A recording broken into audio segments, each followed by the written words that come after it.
Welcome, everyone. Good afternoon. This is our third Electronic Dance Managers Meetup.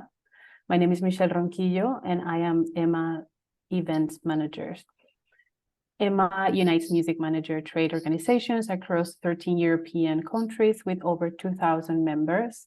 Our mission is to bolster European managers globally through the Empower program, encompassing education, advocacy, networking, and research. If you want to know more, please visit our website and follow us on social media. I will put the links in the chat in a second. I will also add link if you want to leave your personal details, your contact details, if you want to connect with people attending this session. And I'm just going to put up the agenda of today.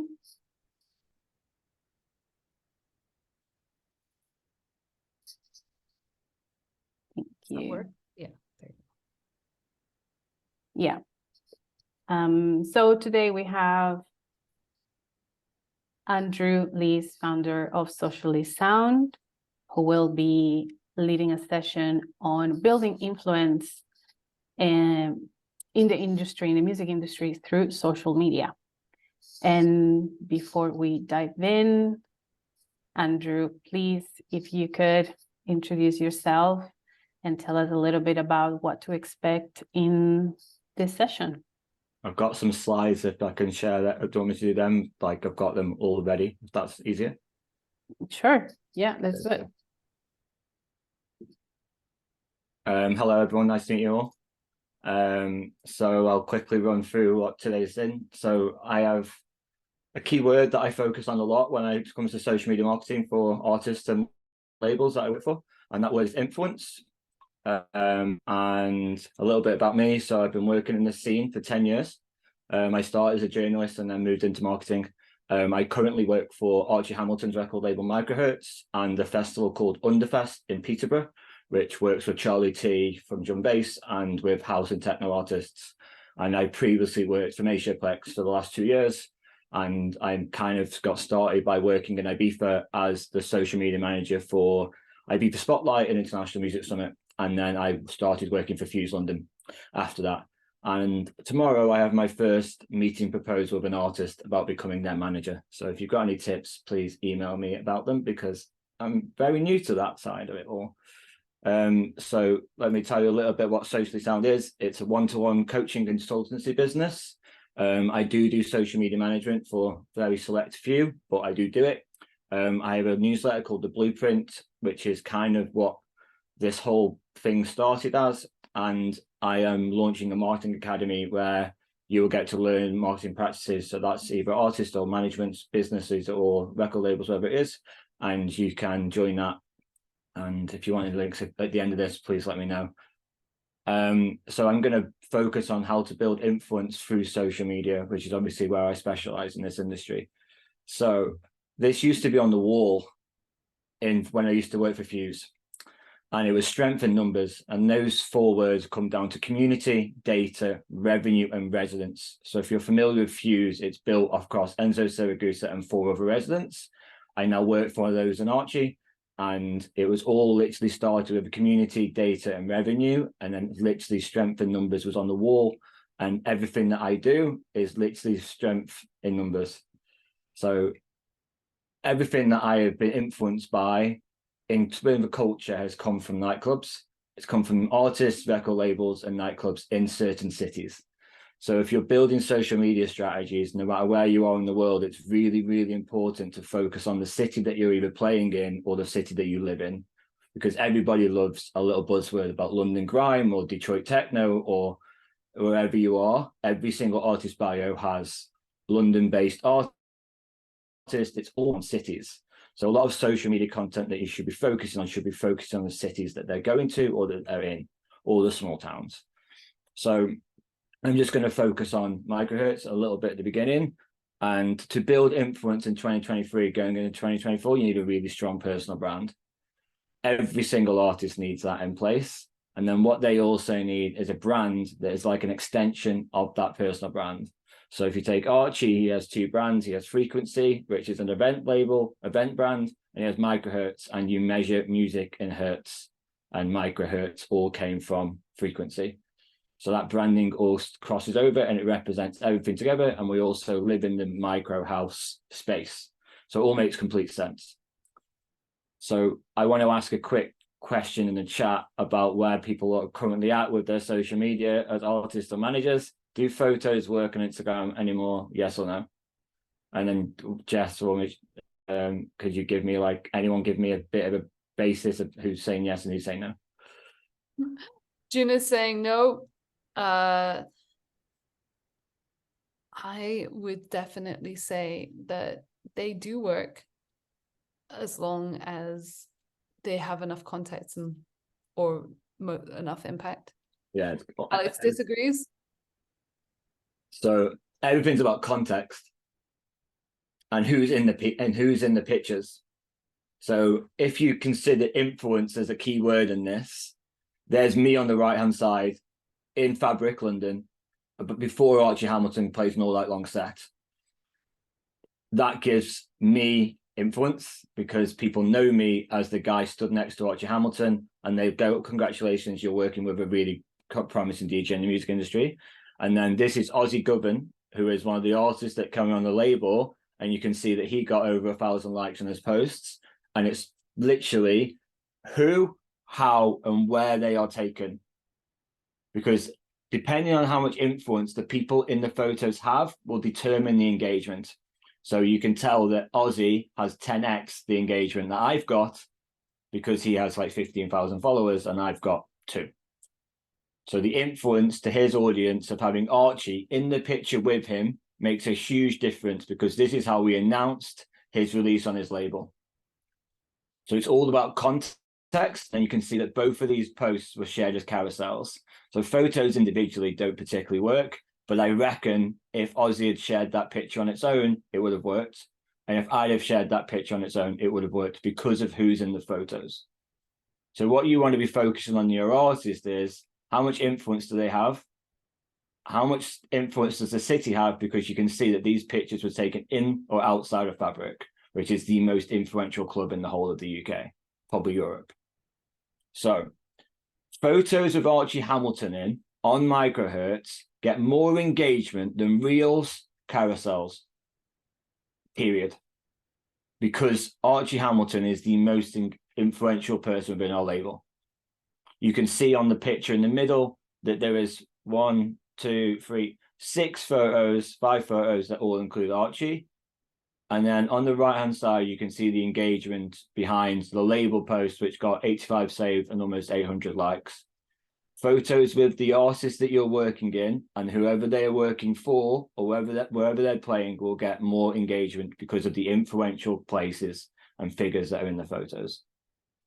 So likes are more important than saves. Agree or disagree?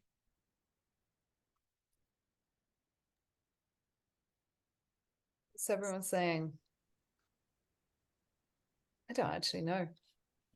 Okay, so if I was to say to you that a like is worth 1 point, a comment is worth 2 points, and a save is worth 3 points, would anybody understand that that's how the algorithm pushes you up the algorithm? So 604 likes equals 604 points. 30 comments, 2 from a fan or another profile, and 1 for a reply from the person that owns that profile. So that could have scored 60 points. The saves are worth 3 points. So the saves are worth 125 times 3. So the saves can double your engagement if you're focusing on saves and value. Every single post that includes an M on Microhertz's socials gets at least 150 to 250 saves. And we constantly push the M because that's the second most influential thing in our branding alongside the music. So all of those pictures that you can see there on socials are animated assets. And you can tell from just the way the lines are presented around the M that we're using the M as an energy, like a building, then we're creating lines around it because that's what creates frequency. So all of our branding is based around frequency and hertz. and you can see all of the colors that are on the labels and all the branding are very light colors. They're warm colors because frequency and warm colors, if you remember Richie Hawtin's Plastic Man series, work. None of these colors are dark or red. They're all bright pink, yellow, orange, warm colors, and they translate into more saves. So what I would do with the artist that you're working for and the content you're creating is how many saves are you getting? Because if you're not getting saves, then you're not being pushed up the algorithm anywhere near as much as artists that are. So TikTok is very, very visible on how many saves posts get, and you can see it on the right-hand side. And if you're on Instagram, it's all hidden. But if you're in your analytics, go and look at how many saves your content's getting. Because here are the results of this. This is just some screen recording scotch of what BeatStats says right now. So if you look at the top artists on the right-hand side, Luke Dean, Ozzy Govern, Sydney Charles, and Ranger Trucco have all released on Microhertz in the last 3 months. Microhertz is currently the top label on consistency of how BeatStats calculates points in the last 3 months. We have the fourth in Beatport right now. We have 11th in Beatport right now. We're 14th, we're 27th, and we're 49th. That's dropped a little bit in the last week, but that was number 2, number 8, number 6, and number 24. And if you look at the top label artists, Luke Dean, Sydney Charles, Ranger Trucco are all the top artists in their genre that we're working in right now. Archie Hamilton is nowhere to be seen on this graphic right now, but all the music he's playing and signing is at the top of the Beatport charts. That literally, because we are built Archie as the key person of influence behind the label. He's selecting everything, he's signing everything, he's giving you a personal feedback in every single track. And the fans know that. So here's some data in the last 90 days. We've had 796 new followers. 56% of that is 18 to 34. Now I'm 34, so I sit at the very top of that bracket. 23% is 35 to 44, and 14% of that is 18 to 24.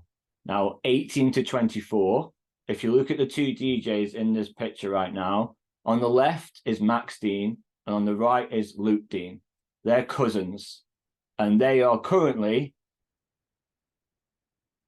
top artists on Minimal Tech. And they're in 20 and 24. And unfortunately, 92% of our new followers are male. Can't do much about it, but the influence that's happening across this board of how we're performing as a label is literally everywhere to be seen and backed up by data. So the rise of the semi-professional DJ fan. You will probably notice in the majority of your comments these days that it's not fans commenting, it's other DJs who are on your record label, who want to be on your record label, who have met you from somewhere in the networking on the circuit. These DJs, I call them the semi-professional DJs, are all trying to aspire to get up the ladder. They want to know how music was made. They attend shows and network through social media. They are seeing younger artists break through, and they are seeing the story as it's happening. 20-year-old DJs now are touring the world, and they now believe they can do it too. And artists that are sat right now are also realizing that the next generation are really, really coming through right now. So I have a framework, as every marketer does, and mine are gold moments and key dates. So in the last 90 days, all these things have happened. Amsterdam Dance Event has happened, which is the biggest key date in the whole of the music industry. Well, in our scene anyway. Archie Hamilton played an all-night long set at Fabric on Halloween and sold it out in advance.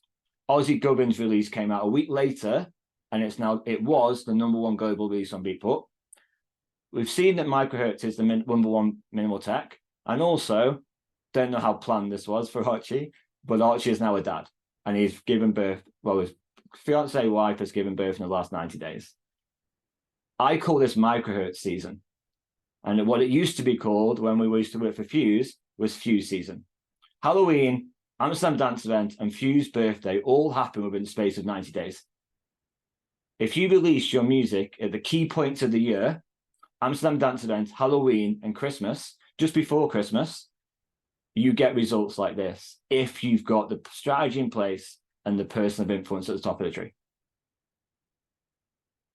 I'm now going to introduce you to a key person of influence model. Now, I can't take credit for this, and what I recommend you all do is buy this book. It's there on the screen for you. Key Person of Influence by Daniel Priestley. Ever since I've read this book, my brain has completely changed. The way I market has completely changed, and the way that I put people at the front of the center has changed. I used to put music at the front of the center. It's now the people that make the music, or the people that perform the music, which have the influence. The music's kind of the digital business card that gets you into the room. So we're going to flip it up. We're going to talk about 4 female artists, because I've just spent my time talking about 1 male artist and 92% of a male audience. So if you're not familiar with these 4 DJs, Shanti Celeste is the one on the top right, Moxie is the one in the white cap, Peach is the one with the sunglasses on the bump at the top, and Shersha is the one on the left. So all 4 artists have got all those 5 principles that I've just talked about in place. London is their key city. They represent a music scene. They have strong personal brands. They all own their record labels and all own event brands. And they're all best friends. They're all pretty much in competition with each other for DJ sets in London and around the world within their scene. But yet somehow they get booked everywhere. And when they play together, all the magic happens.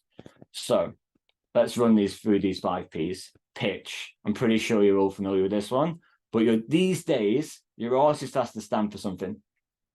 They have to have the extension of the brand. Shersha owns a festival called Body Movements. She collaborates with Percolate to create this festival, and it's literally LGBTQ. Sorry, excuse LGBTQ. Yeah, it's literally done to the queer music scene in London, and it represents something. So at the beginning, when I talked about the artist and the brand has to represent something, the artist these days needs to represent something. Because if you represent something, you can literally put yourself into any corner in any city of this music scene. Where does your music fit? So Shersha has just done a fabric compilation on vinyl, and you can see that it will be performed in fabric. That's go around the world, and it also represents all of the people that will come to that party, and it represents Body Movements. They're the people who are going to listen to it. Profile. Now, what are you known for? I put a picture of Shersha in the after party there, but really that's just Shersha, Body Movements. And sometimes you can be known for the after party. Totally depends what the pitch of your artist is, where they are, and what they're looking to go and do. So I'm going to give you 4 keywords. They're all female, so they instantly represent a female audience. They're all DJs. None of them are really known as producers. They're all majority DJs, which in reality, I can name Craig Richards and Ben UFO, which are in London, also DJs. They're collectors and they're selectors, and they all know how to play vinyl. So when you put those 4 things together, plus what the Shersha stands for, what Shanti Celeste stands for, what Peach stands for, and what Moxie stands for, all of a sudden, these 4 DJs can go into every single lineup in the whole electronic music scene, and they can play before Ricardo Villalobos, or they can play before each other, or they can even play before Marcel Detman in Berlin, because they can do anything. You can put them anywhere, which is a really clever niche of what these 4 artists have built. So publish. This is about publishing. This is what you're publishing. So create content that fits your audience interests. Here's a picture of Moxie stood outside Berghain, and look at the top comment, love the outfit, from a female. So the content of what they're representing is really working. Not only is it, oh my God, comment to see you at Berghain, it's love the outfit as well. They represent the audience that they are literally targeting and playing towards. Create content that fits your artist's values. Now, I've talked about Shersha having her own festival that represents what it does. It's also about that they're stood in front of vinyl decks or a collection. And it's about the music that they've just done together, and it's coming out on Fabric Records. So the artists are literally representing everything they're standing for by just standing in front of their collection or somebody else's collection. Create content that your audience can engage with. So Moxie has an NTS radio show, and she has had her NTS radio for 12 years. The Discord during that radio show does not stop. It's full of cat memes, it's full of music memes, it's full of people communicating about the music, or whether they're going to see Moxie on the weekend, or whether they went to Houghton Festival, or they went to Body Mind Movements. It's all literally about content they can engage with. And that's where they gather 3 till 5 on Wednesdays. Every week. I don't even take meetings 3 till 5 on Wednesdays, because I listen to the radio show every week and I get into the Discord. It's just a little bit of something different for me each week. That's where I discover new music. So what do you want as the artist? What does your audience want? And what does a platform want? You need to find the sweet spot that lives in the middle of these circles. Because EACEA wants to represent the community that she represents. The audience want DJs that represents their community. And the platform wants you to literally create content that engages that community. So Peach, Shanty Celeste, and EACEA have all featured on Fabric's 33 and 45 series this year. Now, I shouldn't have to tell you why it's called 33 and 45, right? But they've both done 2 different kind of features. EACEA and Shanty Celeste went to All My Friends in Hackney and did a literally digging session live, and they recorded all, and they literally went through the digging, what they liked about each track. Peach took a more personal approach of how she started DJing and what do all these records in my collection mean. And it's absolutely brilliant. All 4 artists have featured on YouTube channel Whore in the last 12 months. So if you look for a platform that represents the community that all of these artists represent, Whore in Berlin is the perfect fit. And so is Det Mantel. All of these artists have been featured on this YouTube channel the last 12 months. And they all regularly host MTS radio shows. So straight away, you can see that they've got the pitch, they've got the publishing, and they've got profile. Straight away, you can put, I can describe who EACEA is in a sentence. And that's what your fans want these days. Products. All 4 artists have record labels. Now, if I was to show you the stats and the megahertz stats earlier, not a single female right now in the last 3 months is in the top 100 record labels in minimal tech. In this scene, there's 4 artists that literally are the same artists, all from different corners of the world. They've all got record labels, and they're all touring with their labels, and they're all doing something with it. So the brand extension, these 4 have got it. Moxie has created a merchandise project about her NTS show. It's called Keep It Wednesdays. The t-shirt literally has Keep It Wednesdays on the background. And she's got it in 4 different corners. And then also, if you go and find that social post, there's literally photos of fans wearing it at Waterworks Festival. Or Glastonbury, one of the 2. Partnerships.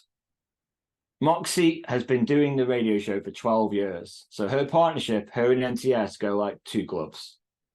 She invites artists from her record label onto the radio show the week or the week after the release. They get them to do a guest mix, to do a little interview, and then they engage in the Discord.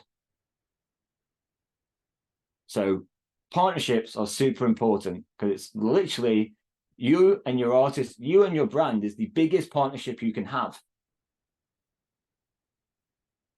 So when it comes to creating content about these partnerships, Moxie has stood in front on the same street for the last 12 years and taken the same photo every Wednesday. And if you look at her socials on the right-hand side, 1, 2, 3, 4, 5, 6 are promoting her record label show. And she's literally stood on the same street for 12 years because the photos go on the NTS website. And she uses these photos as a square to then share the track list, which gives the IDs because all of her artists labels, all of her fans are vinyl collectors, selectors, They dig for rare records and they want to know tracks. IDs are what ties all of this whole thing together. And all 4 of these DJs managed to play individually, back to back, or back to back to back to back to back, all around the world. Yet they're the same artist, all with their own individual careers. So those 5 things are what you need to focus on in 2024. You need to get all of those 5 things in place. Because if you've got those 5 things in place in your content strategy, you shouldn't run out of things to talk about, and you should be able to scale your revenue streams and engage your audience and grow. And then finally, Saoirse's just played at Fabric, which is the club that literally changed her life about 12, 15 years ago. And she's just done a Fabric compilation with them. So as an artist or as an artist manager, you need to be ticking off your artist bucket lists, and you need to be creating things that they want to create and what they were inspired by in the first place, which is, I said at the beginning, culture, nightclubs, cities, people, and music. If you can tie all that together, go a pretty successful strategy. Okay. Any questions? I'm going to do questions before I do social media in 2024, because I feel like all the questions are going to be about all this. Just to say, you only have a couple of minutes. Yeah, this will be quick. Cool. And any questions, head them over. I have to head off. Thanks so much. Anyone? I can't see the chat, so if there is a question, can someone?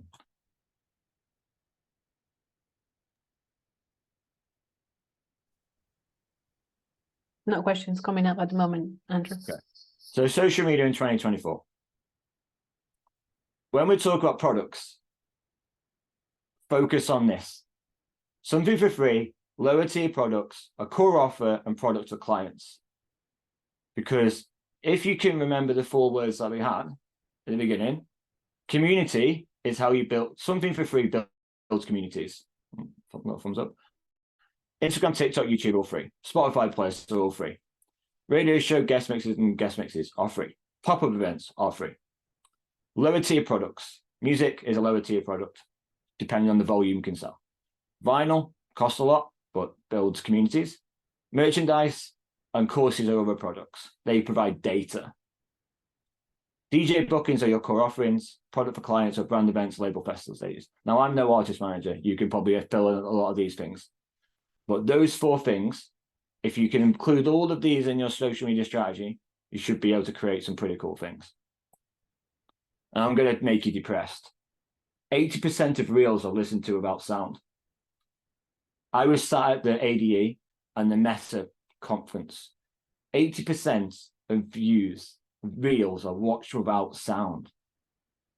Reels with texts get 71% more plays and 57% more comments. Your biggest challenge for you as an artist or the artist team and creating content is to get fans to turn on the sound. And if you can't do that in the first 3 seconds, gone. 1 billion reels are shared through DMs. So if your comments are down, it's because people are engaging in DMs and they're sharing their content into DMs with their friends because they can have conversations about it in seconds.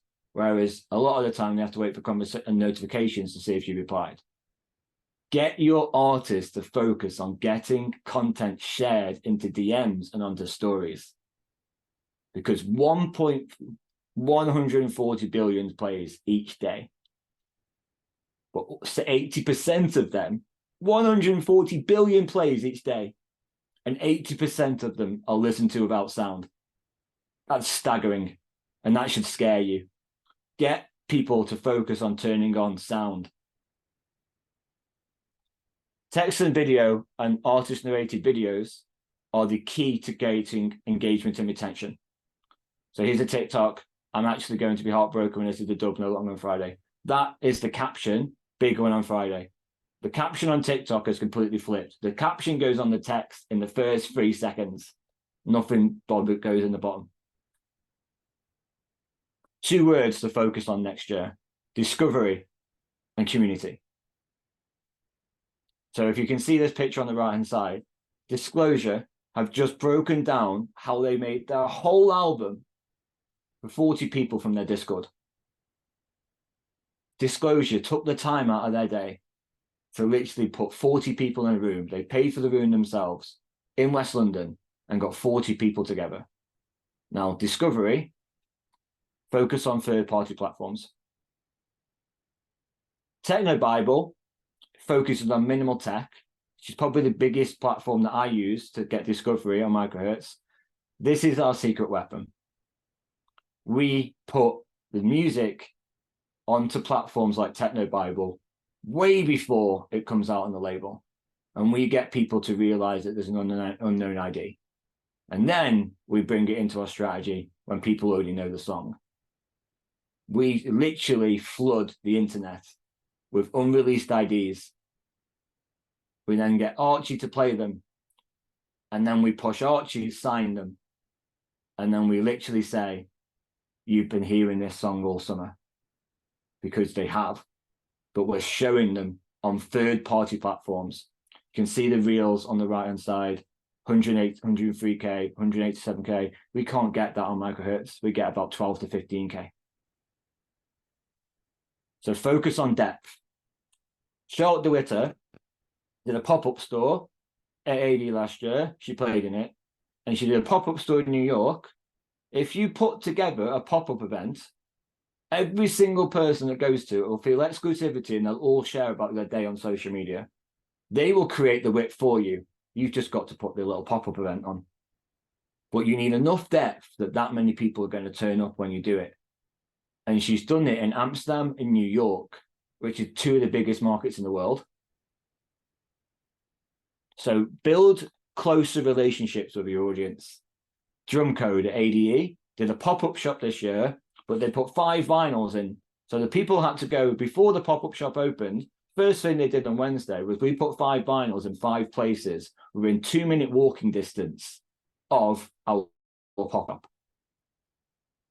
So if you focus on community and you focus on engagement, you will get growth in key cities and new markets.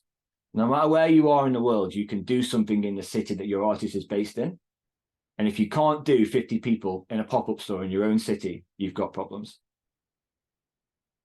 That's where you should be focusing your energies, because if you can do it in your little city first on low budget, somebody will ask you to come and do it and they book your artist, and they will ask you to do it somewhere else because you've already done it and you flooded the internet with third-party platforms. Charlotte DeWitter, the first thing that happens is new techno, Mr. After Party. Charlotte DeWitter just did a street party in New York. That's going to get views. So if your artist does it and then you flood it on third-party platforms, that creates a discovery and it builds depth and it brings people to you rather than the other way around. Broadcast channels are the best way to engage your audience on Instagram. If you haven't got one of these yet as an artist, get one. If it means you have to go and meet Liz Miller at 8, or you have to go and meet the right people at 8, go and get one. Because Seth Troxler, before he played Circle Loco and Wearers Project on Saturday, played to 50 people in a local pub in the middle of Manchester. And then he even wore the T-shirts of one of the friends of the promoter that did it. He even wore the T-shirt that the brand he owns. And then literally all of his mates were like, oh my God, mate, Seth Troxler wearing your T-shirt. Depth. So if you haven't got one of these, they are genius and they work so well because you can build communities in different cities by doing things for certain people in different cities at the same time. So short form video content will still rule social media in 2024, but pay attention to signals because, I haven't done the slide, DJ sets are getting longer. DJs want to play for 6 hours now. The clips are the DJ sets, and then you flood them on third-party platforms. BPM is getting quicker, so the record labels and music that you're looking for should be getting quicker. And edits are more popular than ever. You can flood third-party platforms with edits because anyone will watch a video of a really popular edit.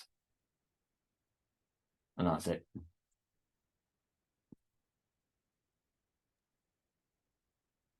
Thank you so much for such an interesting... You can find me here if you want to come and say one. Yes. Thank you so much, Andrew. That was super insightful. I would like to let you know that we're gonna do some breakout rooms, maybe 3, for you to interact with each other. And Andrew, if you are okay to stay. Sure. Thank you so much. Yeah. So yeah, I'm gonna prepare the breakout rooms. Thank you so much for attending this presentation. And if you have to go, we hope to see you in the next one. Otherwise, please stay, and then you will be added to the breakout room, and I will share some questions as a conversation started. Please bear with me whilst I create the breakout rooms. Yeah, the question about the presentation, if anybody wants it, I'll send the PDF to Emma and then they can send it out. Happy to do that. Yes, we will also upload the presentation in YouTube.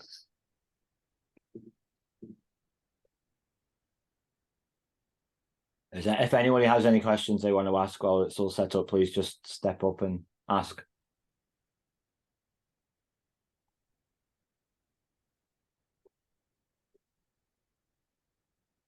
Anyone would like to ask any questions? I don't know if I have a question, but this was super insightful and kind of made my mind wander all over the place. And maybe like, because I would really like to have a team like this, like-minded people who are willing to kind of co-build some kind of a coalition or like a co-brand. So, I mean, where do I find those people? I think ultimately maybe those people are in your life. So like, are you an artist or a manager or a label owner or? I'm both, self-managed artist. Okay, so if you take somebody that's been with you for 10 years as a friend, they'll know you better than anyone. So like that first person can also be like, they can learn jobs, right? They can like, you know, they're not going to do your tour management or your thing, but they can go, right, let's go find a venue in the city where we can put a pop-up shop on. So like if you take a clothing store or you take a coffee shop or you take anything like that, go into them and go, could you stay open for an extra hour? Something like that, because we want to do a DJ set and want to film it in this place. And a lot of this stuff, like when you see Charlotte DeWitt doing something in New York, it's very uncomparable to where you're at right now. But if you can put 50 of your friends together in a pub and you can film that set, you can create your own mini boiler room. So I will look at like partners are videographers, partners are radio shows. The radio show can take the recording of your set in a pop-up store and play it on the radio show as a guest mix. And then you can go on and go, yeah, we did this, and everyone was talking about it.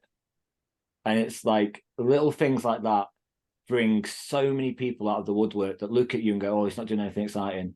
But as soon as you do something exciting, people just turn up. It's really mad how quickly it all happens if you just put yourself into that spectrum. That's so cool. We actually have a podcast studio here in Helsinki, and I was wondering, like, we've been planning to start this like music podcast with, well, like we know people who we can invite as guests, and that kind of sounds like a good strategy to get like, I don't know, linked to people. Influence is all about piggybacking off somebody else's influence. Yeah.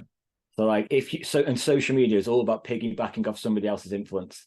So like if Archie Hamilton signs a new artist that we have on the label, getting a picture of him and the artist is more impactful than the artist saying, I have a release on Archie Hamilton's label. Ozzy, who the picture we'll be showing you, he lives in London. We're very lucky. But we literally have WhatsApp groups and go, right, where are the artists that we sign? Where are they based? And is Archie going there? And if they're going to be in Amsterdam, and we know we've got Amsterdam, we will make sure that DJ comes to the show. Mm-hmm. We will literally put together with their team or his team guest list. We will literally arrange it because we know that one photo is going to get 800, 700 likes because of the influence Archie has. And we arranged that. So like I don't live in London, and I went and met Ozzy when the World Cup final was happening before Fabric, knowing that him getting a wristband and him meeting Archie before the set and getting that photo was so important for the release. Because if Ozzy goes into Fabric with no wristband and no guest list, he can't come in and see his track being played in Fabric.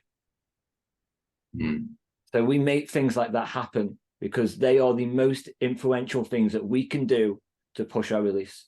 Because we know it's going on Beatport, we know it's going on Spotify, we know that we can send it to Techno Bible, but we need the person of influence involved. Yeah, that's genius. Yeah, I do have a huge network, but I haven't really thought about it this way before. But yeah, that makes So like a lot of influence, sense. like what a really good manager friend of mine says that the music industry is like a building that never ends, and it all depends on what floor you're on. So all the DJs that want to stay underground will stay there, but then there's Sony at the top. Yeah, and it all depends on how many people you know and how many lift floors you can go until you get told to get off.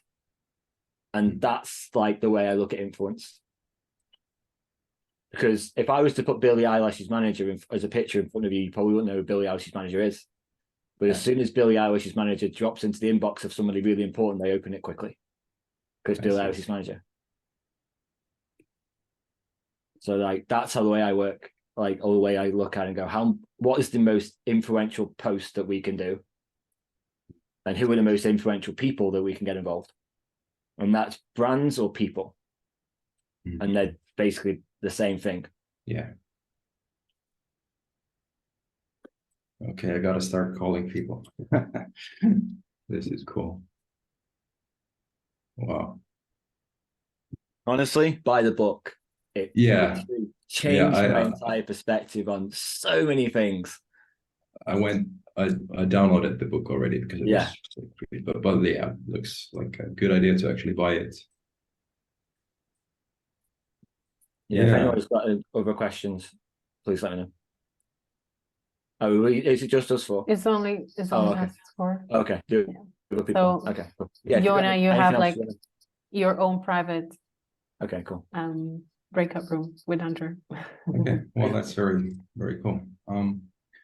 Yeah, so I'm running an artist career. I have released 4 albums so far and working on the 5th.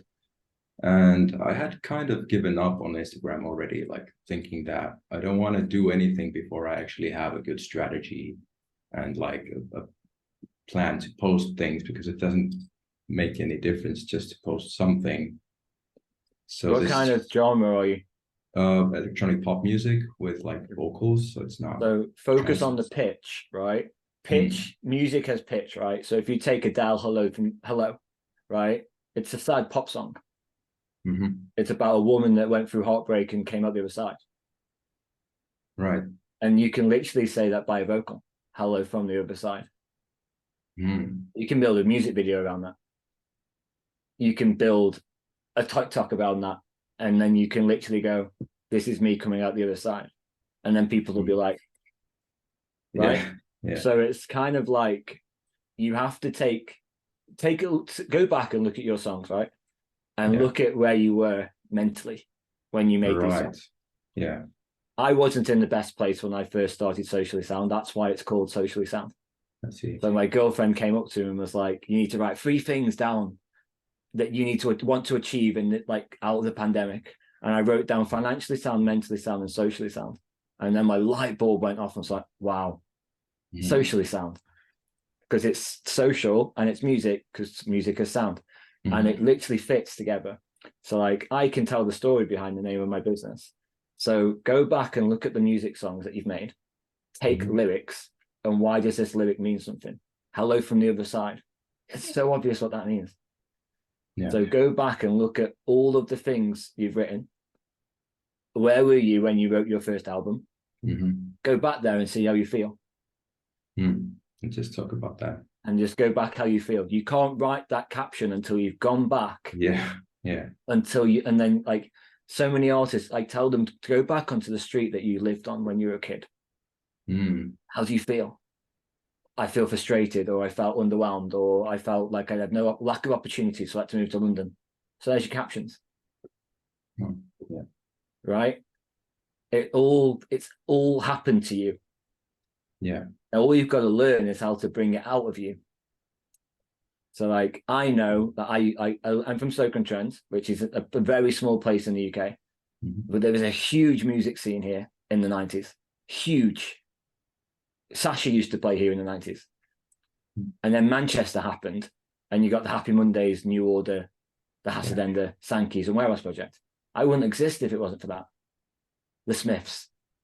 Like, all that happened, I was a kid, and I was like, wow. So I can talk about Manchester all day long. Build yourself around cities. Right. And you'll never get bored of it.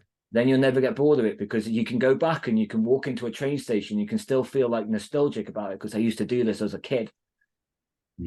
Like I used to walk out of Sankey's at 7 a.m. in the morning and get the first train back. And every time I walk into Manchester train station, I remember what that was like. So I can create content around Manchester. I think days, years, because I still remember what it's like. Interesting.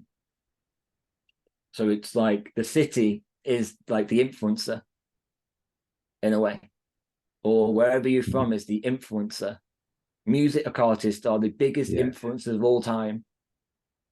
You just got to find a way to influence people around you, which you're probably already doing and you just don't realize it. Or you're being a little bit hard on yourself and you're judging it from metrics. Yeah. So like, look at all the influence that you've created and where it's come from. And there's your social strategy, especially for your new album, because you go and do all the things that you didn't do for your first four. Yeah. That's interesting. Right now, I've been focusing on like running campaigns on YouTube, because I found that it's kind of better use of my time, because it's like I can scale that. Yeah. And basically costs money and not time. And often I feel like it's easier for me to come by, just to pay for it, to come by money and not and it's like also as well, like I personally, I spend a lot of time on YouTube. I don't even have the TikTok app. Yeah. Like I'm a social media manager and I don't even have the TikTok app, and we don't even have a micro TikTok. We literally use third-party platforms on TikTok to flood it with our music. We don't have a TikTok. We just flood it with our music. And then we make sure our music's on TikTok, because it's a lot of work. What it's are a the lot easier third-party to pay £100 apps? Techno Bible and go, here's 4 videos of the same track. Post these. Okay, I see. See what I mean? So like there's our time and effort. What's easy? What's harder? Pay Andrew X amount of months to build a TikTok, or pay £100 a month to Techno Bible and go, here's 4 videos of the same track. Pick one. That's going to get 60,000 views. We know it. Okay. So like we don't worry about like going, let's concentrate on growth. Let's focus on distribution. So like wherever you think your key channel is, if YouTube is your key channel, go find third-party YouTube channels. I haven't tried that. YouTube is your channel. So that's where people's names, like if you put your name in, or if you put Hot Since 82's name in on YouTube, all you'll find is Hot Since 82 videos. You won't find his channel, but you'll find Hot Since 82 videos. That's all fans want. They don't mind if they're watching it on Hot Since 82's channels or Circle's channels. They just care about watching Hot Since 82's channel, like music. That's it. So like, flood it. Flood the platform that you think is your strongest platform. Well, I kind of like YouTube the most, but I haven't really explored all the opportunities of other platforms either. I don't know. I found YouTube is the most accurate in stats, and I kind of feel like it gives me the most control. There you go. So go and find some other platforms that are profiles on your key platform and flood it.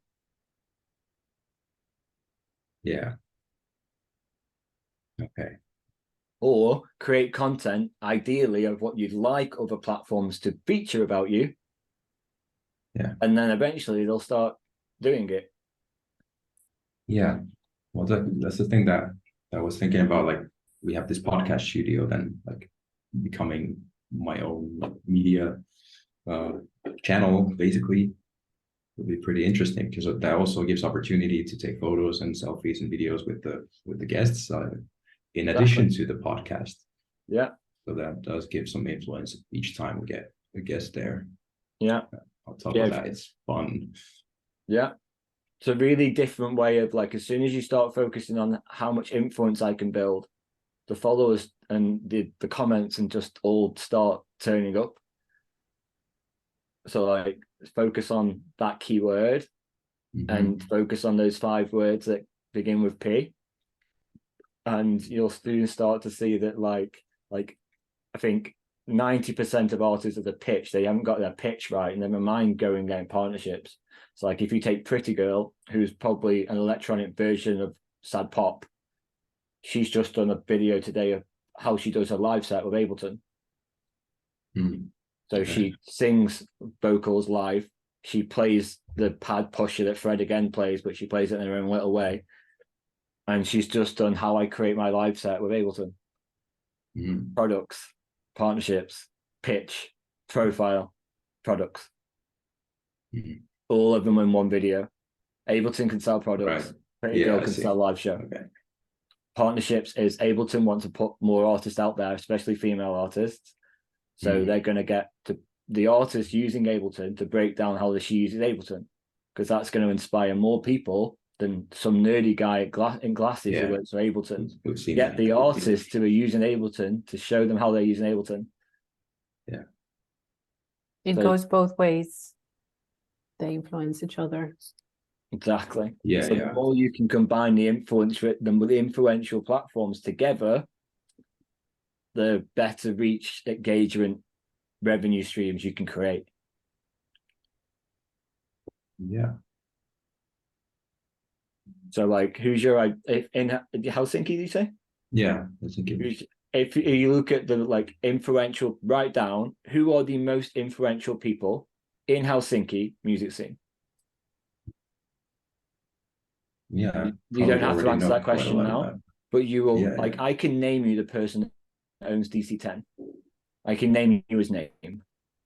So if you take the owner of the leading club in Helsinki, is he your dream podcast guest? Yes. So how do I get to there? Who do I have to have on the podcast to impress him? And there's your first 10 guests. Yeah. That's cool.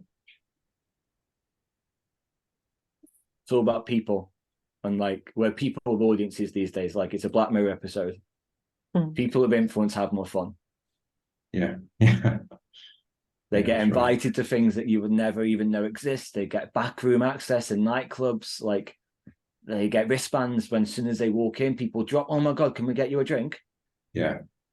It happens everywhere. And it is social class a little bit, but it also depends on what that person's built and who they are. Yeah. So like it's a really interesting, like, what are they known for? Thank you so much, Andrew and Yona, for staying in. Such a very interesting remarks, I have to say. Is it what you expected when you came to me? When I was like, I want to do these 5 Ps. I knew that you were onto something, but I was studying your I was looking at your case studies, and I love the way that you break down all the, everything what you just showed us, basically. Thank you. Yeah. So thank you so much. That was well laid out. I literally built it all. So I'm doing this proposal for funding. And let me just stop recording.